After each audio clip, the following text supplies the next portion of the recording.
ખબરોમાં બન્યા રહેવા માટે બેલ આઇકોન દબાવો અને એબીપી અસ્મિતાને સબસ્ક્રાઇબ કરો। આગળ વાત કરીએ તો પાટણના રાધનપુરમાં ગમખ્વાર અકસ્માતમાં 3 વ્યક્તિઓના મૃત્યુ થયા છે। એક જ પરિવારના 3 ભાઈઓના મોત થતા કલ્યાણપુરા ગામમાં શોકનો માહોલ છે। 3 ભાઈ સવારે ખેતરમાં કામ કરવા માટે નીકળ્યા હતા, જ્યારે હાઈવે પરથી પસાર થતા એક કારે તેમને ટક્કર મારી અને 3 ભાઈઓના ઘટના સ્થળ પર કરુણ મૃત્યુ થયા। પ્રાથમિક વિગતો અનુસાર કાર ચાલકે સ્ટીયરિંગ પરથી કાબુ ગુમાવતા અકસ્માતની ઘટના સર્જાઈ છે। પોતાનું વાહન ચલાવી અને કલ્યાણપુરા પાસે 3 ખેડૂત મિત્રો પોતાના ખેતરની વાડનું કામકાજ કરી રહ્યા હતા રોડ સાઈડે। ત્યાં જોશથી તેઓને સાથે અથડાવી તેઓના 3ને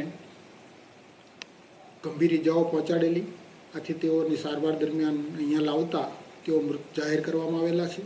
તેમના નામ છે નભાભાઈ ગાંડાભાઈ ઠાકોર, જે ઉંમર વર્ષ 40ના છે, પ્રભુભાઈ સોમાભાઈ ઠાકોર, જે 26 વર્ષના છે, અને ધનજીભાઈ જેમલભાઈ ઠાકોર, જે ઉંમર વર્ષ 14ના છે।